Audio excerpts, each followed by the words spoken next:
constitution. Luckily tuko na watu wenye wachambuzi wa constitution, tuko na watu wenye wanafanya kama writer. Tuko blessed kukuwa na a female figure in the building. Unajua kweli, unajua mimi nikisikianga bill mimi najua tu ile mabills tu, yani ni kulipa rent, unaona, kulipa sijui maji mahali kweli, labda saa kulipa ukinunua, unaona, kulipa stima wenyewe ulipa that is. Yani kisikia hivyo ama mimi nataka kupay bills, lakini mimi sijuangi mambo sasa na bill of rights. Na nimekuambia tu venye tumeanza like si uko tu wrong side, lakini luckily leo tuko na rights. Na pia introduce bana, unajiintroduce, unatuambia jina yako bana, na kitu yenye unakuwa doing yani, ama kitu unapenda yani. Yes, haya. Yeah, so tunaanza na pande gani big man? Naona penye tu mic iko tusitoe hapo. Hapo. Haya. Live, yes, karibu sana. Saseni. Poa sana. Mimi naitwa Francis Kinywa. Natoka nimelelewa Mtaza huko Kije, Kikomba hapo, hiyo ndio area yangu. Na kitu moja mimi napenda kufanya ni kuchanua watu. Kwa sababu pia mimi nilichanuliwa.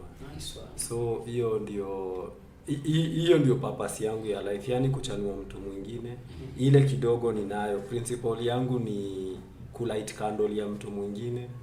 So Anthem aliniita hapa, nikama hapa tubonge. Si ati najua kila kitu, lakini ndashare ile kidogo najua, pia nyinyi mtashare kidogo mnajua.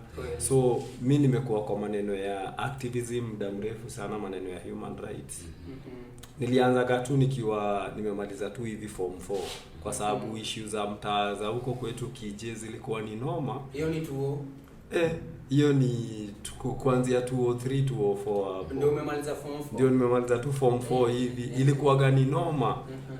Kulikuwa gana masanse, kulikuwa nini moja ilikuwa itagua train. Sasa masanse walikuwa wanatoka stage ya huko Shauri, wanazunguka wakibeba maboy.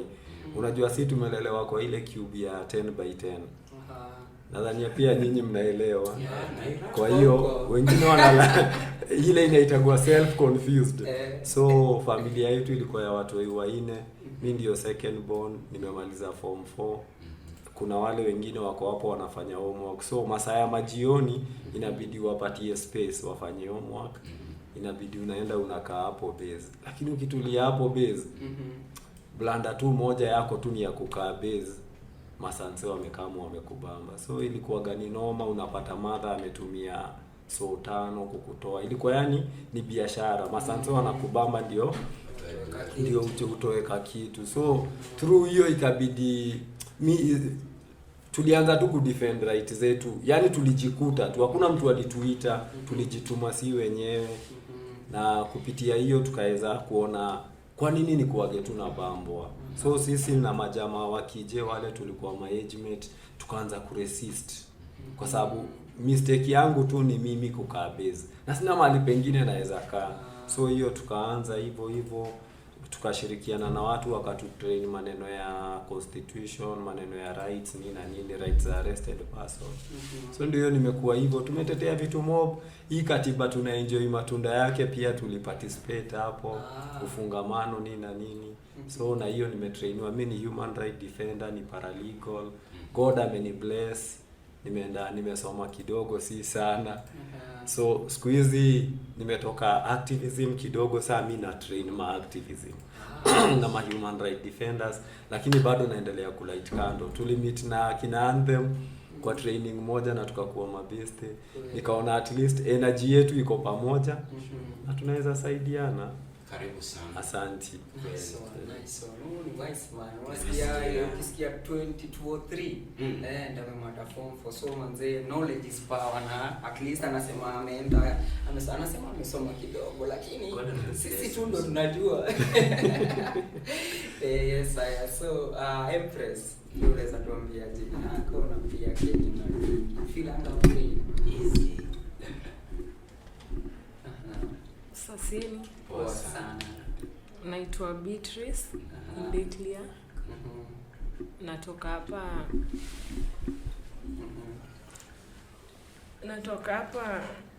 Shell hapo. Kweli. Mimi ni hustler tu. Nice. Kweli kabisa. Wewe ni mwananchi. Mwananchi mwenye anajua kujitafutia ama vipi? Sure. Kabisa. Karibu sana. Alafu pale tuko na the man Turu.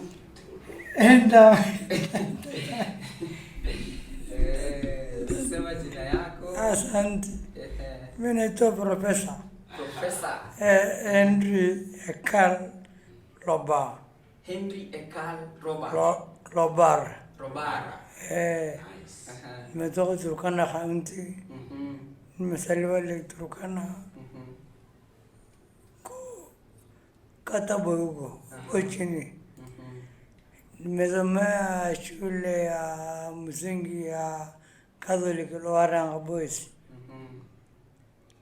Nimesoma form 4 Kakuma Boys. Nilikuwa starehe lakini nikarudishwa. Starehe Boys. Nikarudishwa nilisoma tu past term tu nikaanza a club tukua kwa Kakuma Boys. Kakuma Boys. Kakuma. Turkana County. Na tukajifunza creativity. Nikawa drama. Ulikuwa una act?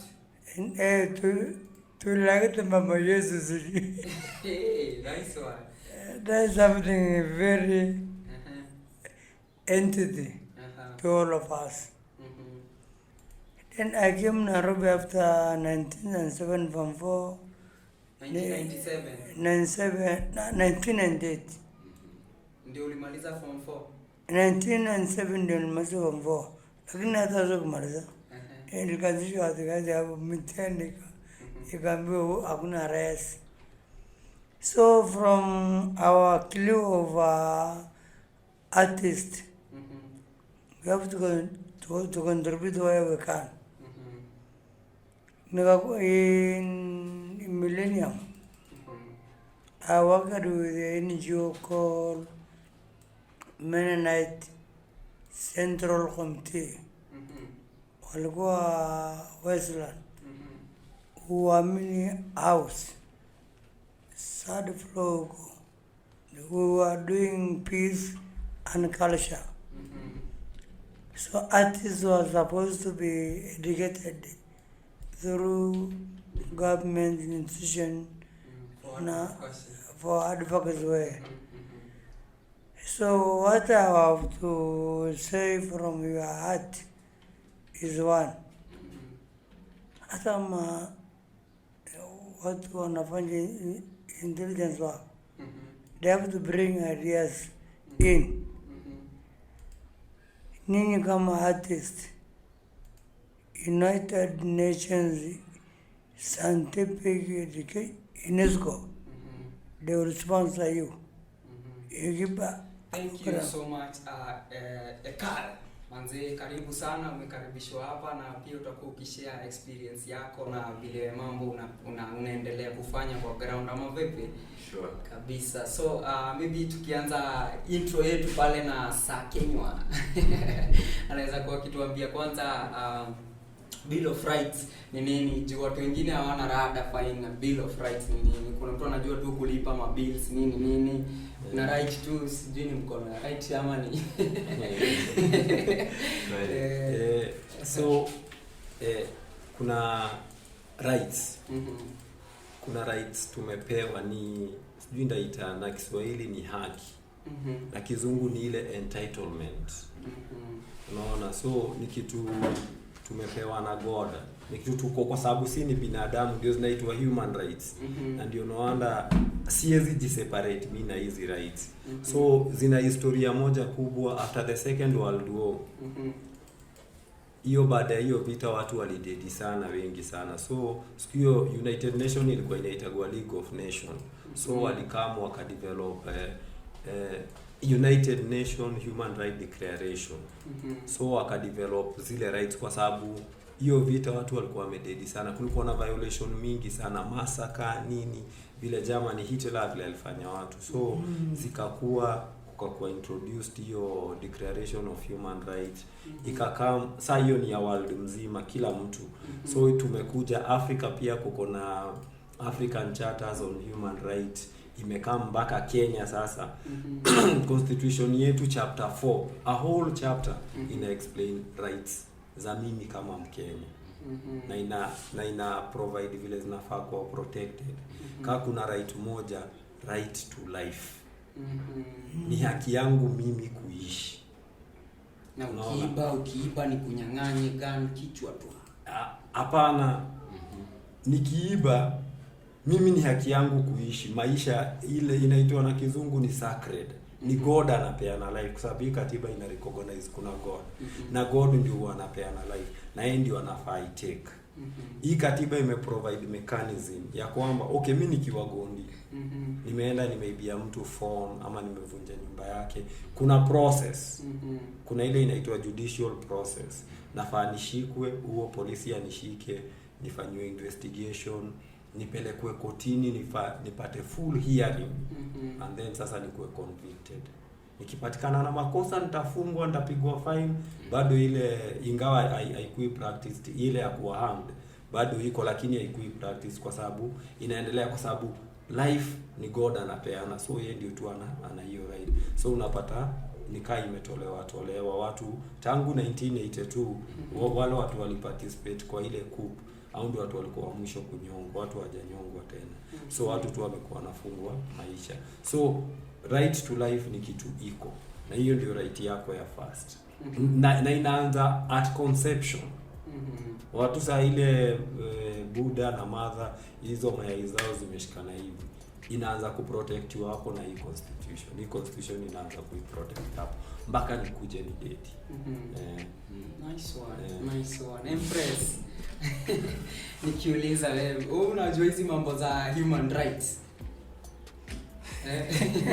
Eza kuna tuambia. Unajuaje? Unajua kuna sheria ambayo inakulinda? Aha.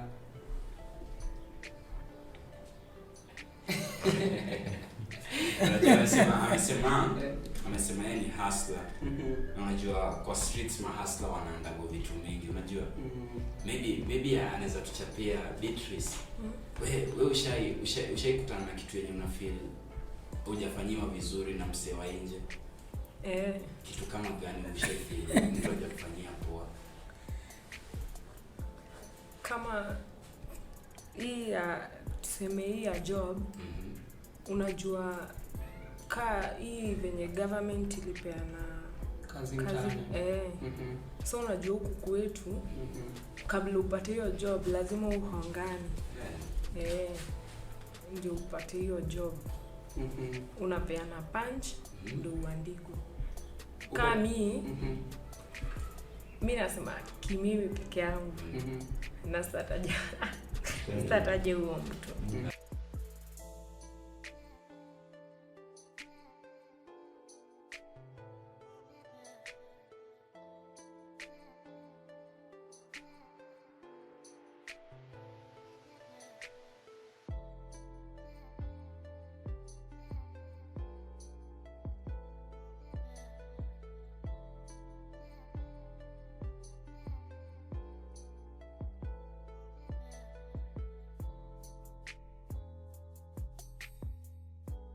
Venye babangu alikufa, saa huo mwenye anatusimamianga hii area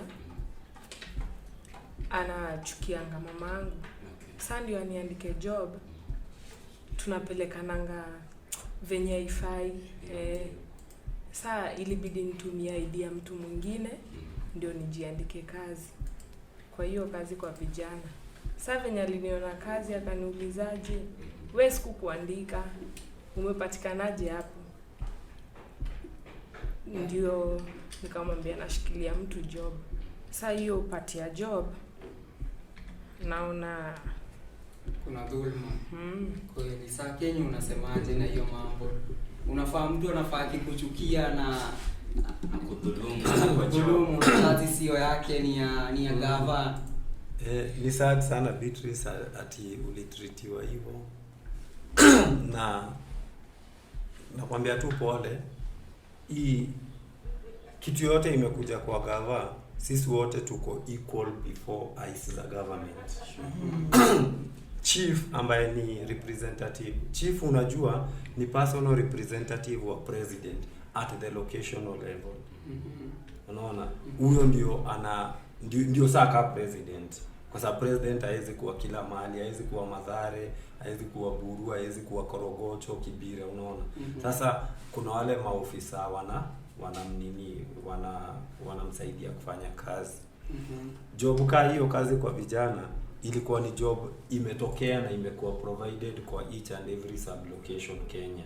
Kuna zile areas zilikuwa zimewekwa hapa. Mathare ni kama moja, na kila youth alikuwa na equal opportunity ya kufanya hiyo kazi, kwa sababu kwa hii katiba inasema mimi niko na haki ya kufanya kazi. Zinaitwa social and economic rights.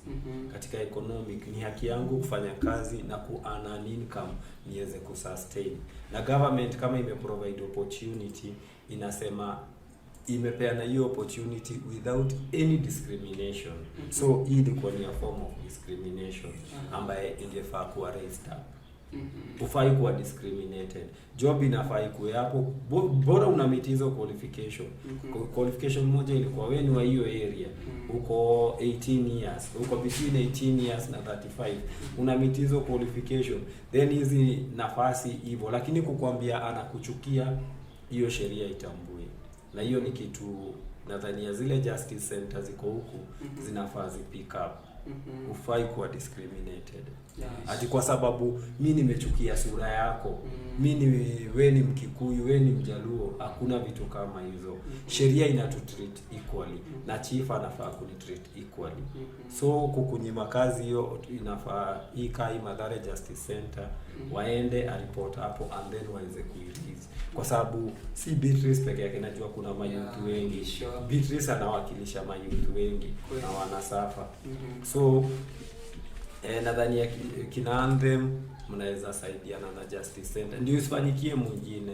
Na unajua hii change ingawa mimi si supporter wa Uhuru haiwezi kuwa everywhere ati hakikisha vitu zinafanya. Sisi ndio hii katiba inasema mimi nafaa kuiprotect na kuhakikisha inafaa kuwa implemented. Huyo chief ni state officer, ni public officer, analipwa na tax yetu. Mimi ndio boss yake. Unaona, yuko pale, ile tax mimi nalipa. Kama leo Anthem umebuy credit ya phone ya dongapi?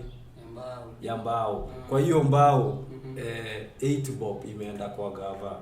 Kwa 40% ya ile pesa unabai kwa credit inaenda kwa gava. So unaona kwa kila 10 bob 4 bob ni ya gava. Unaona? So na hizo ndio pesa kidogo zinachukuliwa hapa pale zinawekwa pamoja, tunapata mshahara ya chief. Tunapata mshahara hiyo ya kulipa kazi kwa vijana. So kwa sababu ni doo yetu, so tunafaa kuwa sisi wote kuwa treated equally. Yes. Na sheria ikituangalia haipendelei ati wewe sheria inakutreat hivi, inatuangalia sisi wote tuko equal before the law. Na ni right ya Beatrice kufanya hiyo job. So afai kufeel hivyo mtu anamdiscriminate kwa sababu anachukia mamake, anachukia babake. Hizo ni vitu haziko na hazifai kuwa.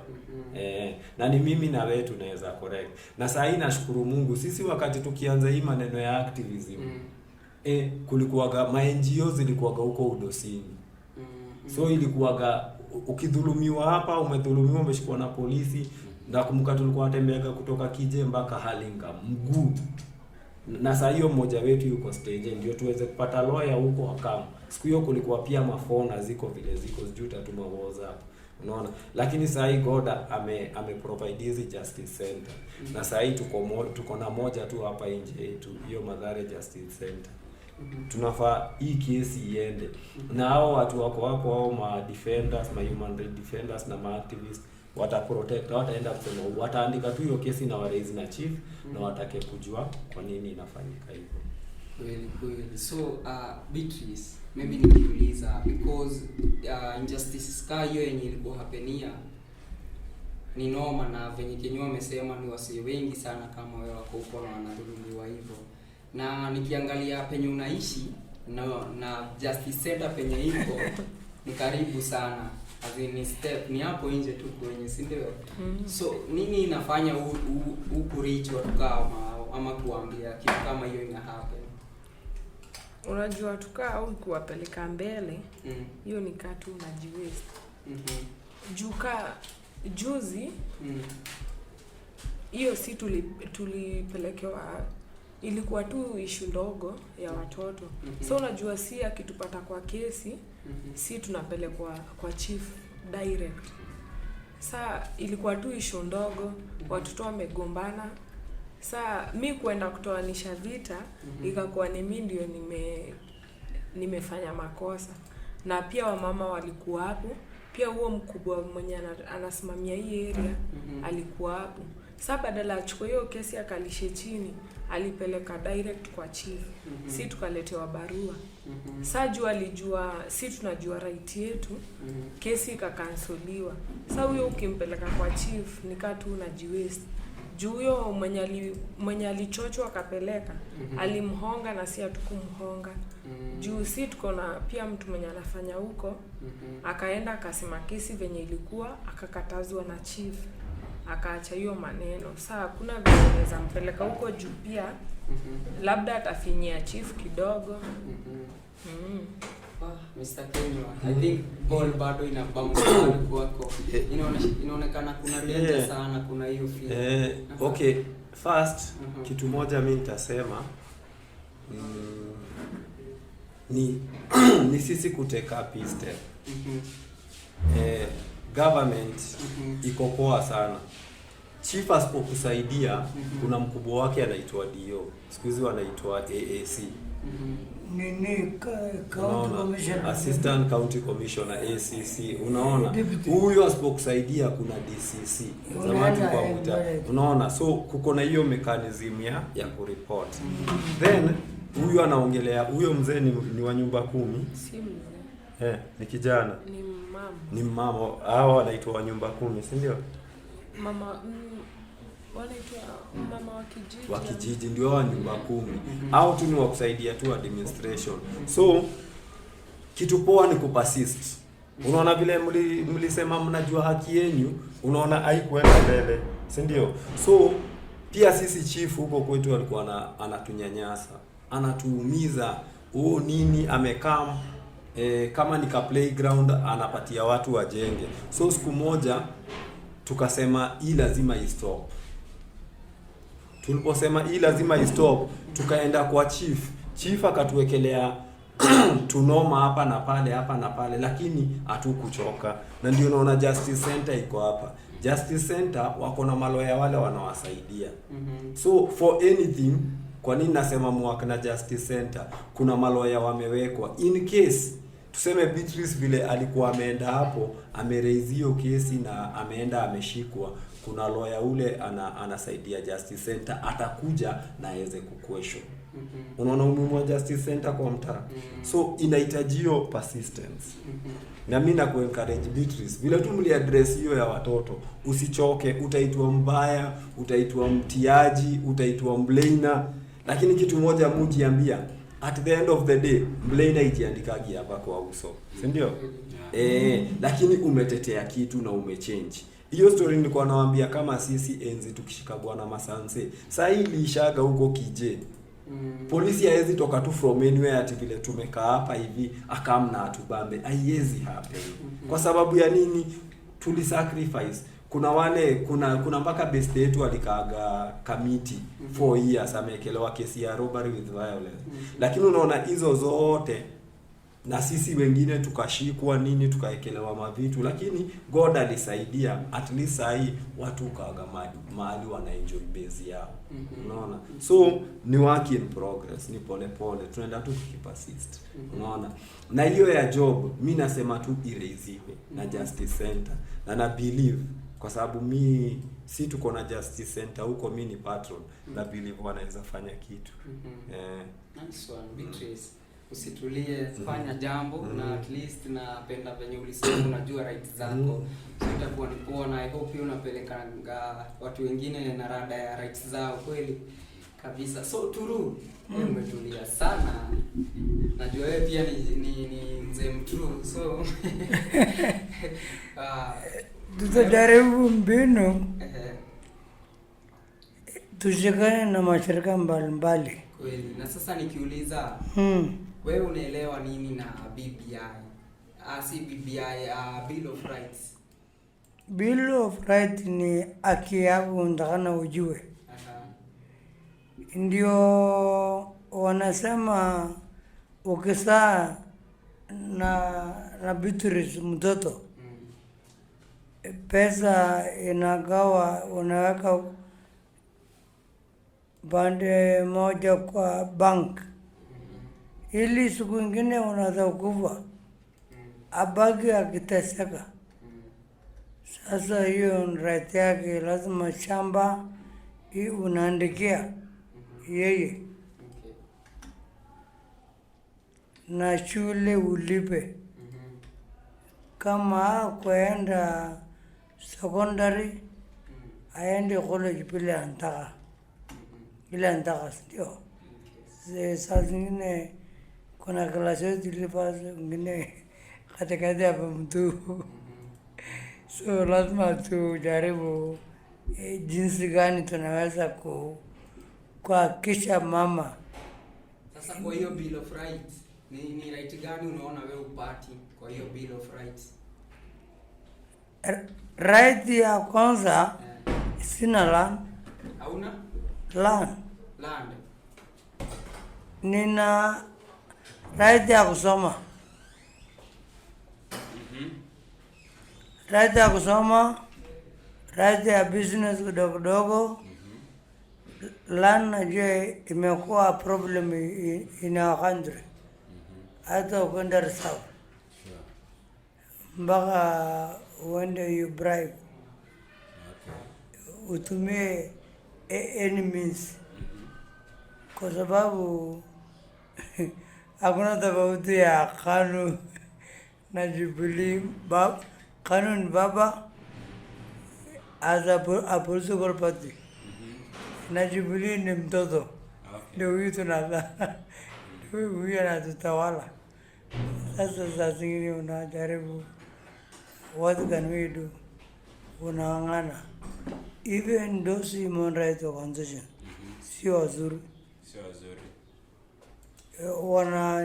Wanajigamba, wanatumiwa na wasungu kunyanyasa sisi wengine. Hata vile wanaona vile behavior vile naka. So sometimes mimi na JJ ndio tulianza hiyo nyumba. Tulianza 2015. Na 2015 ukiongea mambo ya 2015. Ngoja kidogo. Professor. Ukiongea mambo ya 2015 unaniambia mlianza social justice. Tulikuwa kwa Kanyi. Kwa Kanyi. Kwa Kanyi tunakuwa nakutana, tunakula kahawa. Okay. 6 months. Okay. Tukarudi tukakuja kwa Ghetto Foundation 6 months. Ndio mafanikio ikakuja Yesu Balakai. Sasa nikiuliza Turu. Yes. Ndio mkama up na the social justice movement. Rights gani unafikiria watu wa kijiji walikuwa wananyanyaswa ndiposa mkakuja na the human rights movement? This is a problem affecting all of us. Sure. Social justice centers, people are not even advocating. Okay. They talk to inakuangele ilikuwa, alafu unaambiwa enda wa police station. Okay. Nini kwa barabara na barabara demonstration, demo. Okay. Naona mmoja mguu. Okay. Alafu tuitie kazi mbio ni mbaya. So wewe kama Turu, unaweza changia vipi kusaidia watu wa human rights defenders wafanye kazi iko sawa na kazi yenye inatakikana na wananchi? Kitu muhimu, elimu ni kitu ya kwanza. Elimu. Sure. Ukisomesha wawe lawyers from different fields wanataka. Okay. They can work. and then supported by institutions. Okay. So a local villager can have his voice down the line. And then you partner with the security agencies. Kama OCS, Pangani, Uruma, Pangani, paka CID. Sure. In case they will come asking who is the Migro, we say ametoka kidogo, anakuja baadaye, anakuja baadaye. So we act on behalf of management. Okay. Asante sana Turuna. And then location of lawyers. Kenya Commission of Human Rights ni wazuri. Hii lawyers wengine iko tabu. Commission ni wazuri. Unaenda unaandika form. Unajaza. Kuna kitu tulifanya RYP, unajua RYP? Ile Kemeko. Okay. There is a girl kama hawa. Mama yake walienda kununua chamba Kajiado. Wakaenda hivyo. Sasa akabakishwa na 3 plot. Na mjomba wake akakataa kumlipa. Nikaenda kwa commission. Akapata plot yote tu. Okay. Lakini akapatia mjomba wake moja. Okay. Na karudishiwa nini ya mama ya bank. Okay. Na alikuwa 19 years na mtoto ya 9 months.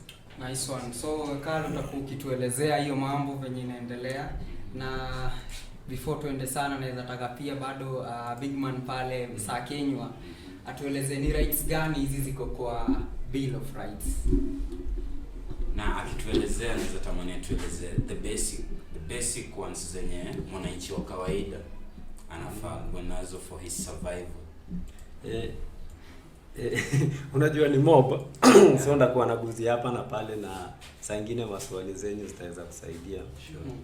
Hii katiba kwanza ina article 4 ina provide mob, so ndazipeana tu na zile napenda, and then mtakuwa mnauliza swali. Kuna article 53 inaongelea every child has a right to a name. Unajua una haki ya jina. Yeah. So mtu huyu akizaliwa, despite kwa life yake ina protectiwa na hii constitution, ana right to a name na ana right to a nationality. So the moment umezaliwa, wazazi wako wanafaa kugive a name, and then unakuwa nationality. Mimi nikizaliwa Kenya, mimi ni Mkenya. Ijalishi wazazi wangu pengine ni hao si wa Kenya, provided nimezaliwa Kenya, mimi ni Mkenya. Right ingine mtoi anayo, mtoi ana right to a free and compulsory basic education. So ni right ya mtoi kwenda shule, na ni responsibility ya first ya government kuhakikisha mtoi ameenda shule, na number 2 ni jukumu la mzazi. So kuko na right to basic education, and then in constitution imepeana nani anafaa peana hiyo education. Ule mtu anafaa peana hiyo education ni gava na mzazi, wanashare hiyo responsibility. Na ndio sababu unasikia kila saa gava ikisema kuna free primary education. Unasikia pesa imeallocatiwa ya free primary education ndio waweze kurealize right to education. Na sasa hii right to education, maybe Beatrice naweza taka kuidirect kwako. Right to education, na yenyewe ametaja hapo akasema kuna free education. Do you think kuna free education? Mimi sijaiona. Kwa nini? Juu unaona watu wanafukuzwa shule saa zote, watoto wako huku wanalia fees. So we sijui maoni yako ni gani? Mimi nasema hakuna juu. Venye nilikuwa shule walikuwa nasema shule ni bure. Lakini nilikuwa naona mamangu anang'ang'ana hadi alipe. Saa zingine tunafukuzwa home. Tunaambiwa twende home hadi ulipe school fees. Hiyo story ya laptop pia watu hii walingojea. Mimi sijaiona kama imefika Kenya. Naona ngatu wameka kwa TV imefika side zingine. Lakini huku mimi sijaiona by the way. Kama Mathare hakuna juu watoto wengi wayuko shule. Wengine wanasaka, wale wenye wazazi wao wana do watoto wengi huku waendi shule juu ya hiyo lack of school fees. Mr. Kenya, back to you. Bado education is free. Education inafaa kuwa free. Makosa moja, blanda moja si watu tunafanya kama wazazi na kama maguardian. Ni ile gava imesema education ni free, na kwa kila mwaka gava ina allocate for a primary school kwa mtoto ule yuko primo. Gava ina allocate 1,050 shillings per year. Ule mtoto yuko primo. Ule mtoto yuko seko, gava ina allocate 25,000 for each and every child ambaye yuko secondary school, which ni pesa tungefaa tuwe tunalipa. Sasa mimi nakwambia hapo tumesema kwa sheria. Ile blanda huwa inafanyika ambaye ni ya sisi kama wazazi. Sisi kitu ya first hatuatendigi meeting za shule. Na kwa hizo meeting gava imeprovide leeway ya kwamba tunaweza meet kama wazazi na tu agree charges fulani. So kwa sababu sisi kama wazazi hatuattend hizo meeting na wale wana-attend hawataki kuonekana ni wabaya. So head wagana come anasema, tutajenga fence, kila mzazi atoe 10,000. Kwa sababu mimi Kenya sitaki kuonekana mbaya, mimi nanyamaza. Isi imepita na kuna andikwa minutes na inapelekwa education officer, inasemekana wazazi walimeet siku fulani na ikapitishwa. Mtoi hafai kufukuzwa shule. Ni makosa kufukuza mtoi shule. Unasikia inasemaje? Every child has a right to free and compulsory basic education. So kama ana right to free and compulsory, underline compulsory. Ni lazima. Compulsory ni lazima. So then dafukuzwaje shule? Mimi katika shughuli zangu mukutana na watu wengi. Mtoi amefukuzwa shule, especially ile side ya Jogoro. Sababu shughuli zangu waka huko. Nikutana na mtoi siku moja nilimit watu wawili kitu kaa saa 3. Asubuhi atuone. Na mnaenda wapi? Tunaenda huko. Kwa nini na mnafaa kuwa shule tumefukuzwa? Nikaangaisha kwa nini? Sijui ati pesa fulani na fulani. Ilikuwa Uhuru Primary. Na watu wengi warudisha shule, nikaenda nikaona AD akaniuliza wewe nani? Nikamwambia haijalishi mimi nani. Mwisho unajua katiba inasema mtoi has a right to free and compulsory basic education. Akaniambia hapana, anafaa alipe shule ya mshahidi. Hapana, mtu huyo hafai kufukuzwa. Kitu ya first, mtu huyo umemfukuza akienda agongwe na gari. Unajua wewe ndio tutashtaki. Tukaagiu na yeye nini na nini, akaniambia watu warudi. Nikatoka hapo nikaenda kwa education officer pale Makadara hapo hivyo kotini hapo kuna ofisi ya education officer. Na hao watu kwamba msijali, mimi ndawapeleka mpaka home, ndawatetea kwa wazazi wenu. Na watu walirudi shule. Na huyo hedi akaandikiwa barua. Unaona, kwa sababu zile demand alikuwa anaweka ni pesa sijui ya kuni, sijui ya kufanya nini. Hizo ni vitu waziko. Lakini unaona sisi kama wazazi si tumekataa. Saa mpaka saa najua kuna wazazi wanachajiwa pesa ya KCP na KCSE. Si wanachajiwa. Na gava iliwaive hizo pesa. Kitu tu unafaa kuprovide ni hiyo birth certificate na inaitwaje hizo documents za kuregister na passport na nini. Period unaregistiwa. Ile wazazi wanapata doni wanasema ati wanataka pesa ya internet. Lakini internet tukitoa so inatosha. Na unaona watu wanaitishwa 500 na watu wanakubali. Unaona? So ni sisi to stand up na tuulize maswali. Tusiogope. Ile kitu inatuua ni uoga. Uoga ndio inatumaliza sisi, especially watu Waislamu. Mimi nisharudisha watu wengi sana, unaona. Kuna shule hii area sijui sana. Wacha naongelea huko kwetu sababu ndio najua. Kuna shule mingi sana, kuna shule za national. Tuseme kama Starehe. Unaweza pata sisi pengine watoto wetu wa mtaa hawaezi faulu. Utapata mmoja wawili. Lakini kuna shule za county. Shule kama Isili High, St. Teresa's Boys, St. Teresa's Girls, hizo ni county school. Then kuna shule za sub county, kuna shule za district. Shule ya district kwanza hiyo ndio hufai kulipa. Unaona, shule ya district hufai kulipa kabisa kwa sababu hiyo fee yake ni 25,000 na hiyo gava imepeana yote. Hiyo ni high school sasa. Hiyo ni seko. Unaona, so na government ina fight 100% transition. Watoto wale wote wamefanya KCPE waende seko. Gava ina fight ya hiyo sana. Lakini unapata sisi kwa mtaa hatuendi. Kwa sababu hatujui. Ingine kwa wale wanajua hata kuuliza swali. Unaona, tunataka tu kukaa tu huko chini. Na umaskini inazidi kutumaliza. Na education inaweza change society. Mimi nimelelewa na madhangu akiuza gabusa. Nilikuwa naamkaga saa 9 na karanga hiyo unga ya busa nini na nini. Unaona, ndio niende shule. Lakini unaona, through education nilichange. Na nina believe kila mtu kama anaweza get education.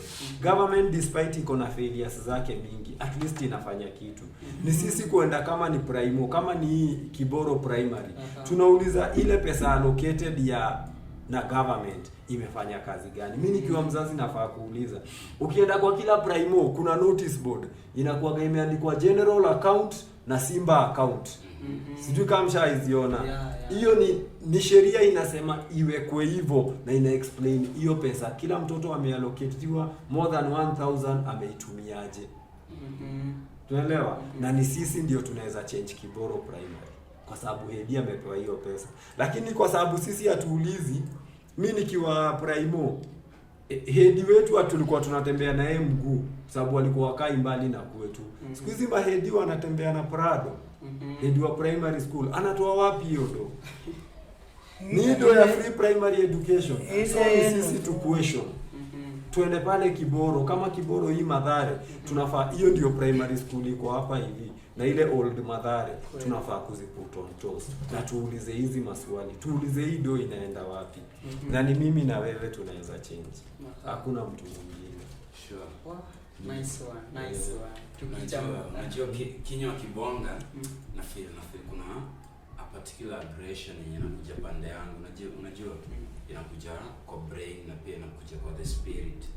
But inanibamba the fact that tuko na wase watatu in the building na wote ni wageni wa power, unajua. Na wote wana symbolize pillars zote zenye ziko kwa community, wase wenye wanajua zaidi na maybe wenye wajui na maybe wenye wanafaa wajue. So essence ya tubonge ni kustart up ama kustara such a conversation kai yenye tuna have sai, so that at least inaweza enda kwa kijiji, inaweza enda kwa base za madem, inaweza enda kwa masaluni, inaweza enda kwa makinyozi, inaweza enda everyone, na inaweza enda everywhere. So tukiwa hapa hivi hii ni just a startup of the conversation on human rights. Tunafaa to promote human rights, tunafaa tuzi practice, tunafaa tuzipeleke to another level yenye kila msee anakuwa enlightened na the human rights. Na ingekuwa kupenda kwangu ama ingekuwa ni mimi ndio kusema hii area, at least tungekuwa na mabillboard za human rights at least kwa kijiji mzima.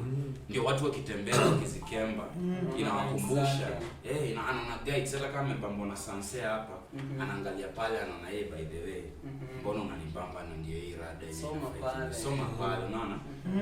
Inaweza tupeleka to another level kwa kila club, kwa nursery mpaka universities. Wala universities warudi watufunze. So nilikuwa nataka kuongezea hiyo story ya shule. Mimi nadhania sisi kama agent wa change na kwa hizi mitaa zetu education inaweza change. Inaweza bring a bigger change. Government imedo it is part. Na imeleta shule for example Kiboro primary. Kiboro sijui ina watoto kama wangapi, lakini tu imagine ina watoto kama 800. 800 hebu piga times 1000, hiyo ndo ngapi? Ule hedi anapewa kila mwaka. Unaona? Hiyo ni 800,000, about 1 million. Unaona? Na hiyo si ya nini na nini, hiyo tu ni ya Quran shule. Kuna pesa imeallocatiwa, sikumbuki hizo percentage, pesa ya kubuy textbook, lakini wazazi wanaambiwa wabai nini? Textbook. Unaambiwa shule hakuna textbook. Kuna ya kufanya repairs, kuna ya vitu mob, unaona, na hiyo pesa yote inapewa hedi, anapewa kwa mwaka imegawanishwa mara 3, anapewa in bits. So kasi we can do that, inaweza change. Na education inaweza reduce kama vitu kama extrajudicial killing ya youth wetu.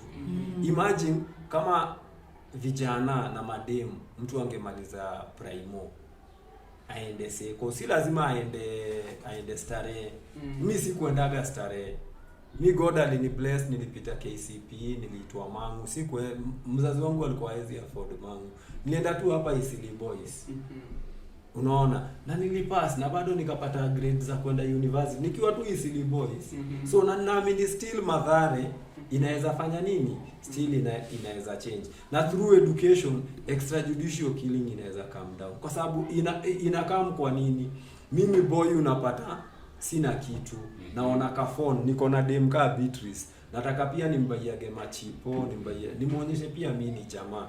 Unaona, inabidi kasimuka mtu akakai na mzazi wangu hawezi. Na unaona ukijana angekuwa seko ingeweza kuendelea. Na seko ile pesa nyingine inaitishwa, kuna vitu kama CDF. MCA wetu anapewa kwa pesa za basari. So unaona kuna ido ingine ile inaitishwa shule, MCA anafaa kujazili, CDF inafaa kujazilia. Na watu nikapata na vijana wetu wataenda shule. Mademu wetu hawatawekwa mabolo. Education uchanua mtu. Na shule papasi yake si kuwa number 1. Hatuwezi kuwa si wote number 1. Education ufaga inapanua mawazo yangu. Kwa sababu nasoma vitu za Amerika ingawa sijawahi enda huko. Za Switzerland, za Egypt. So mawazo ya mtu inapanu. So unaona mawazo yangu haifikirii Mathare peke yake. Naanza kuwa na different world view. Different za wapi na wapi. Na utapata so hata mind yangu haikai tu hapa.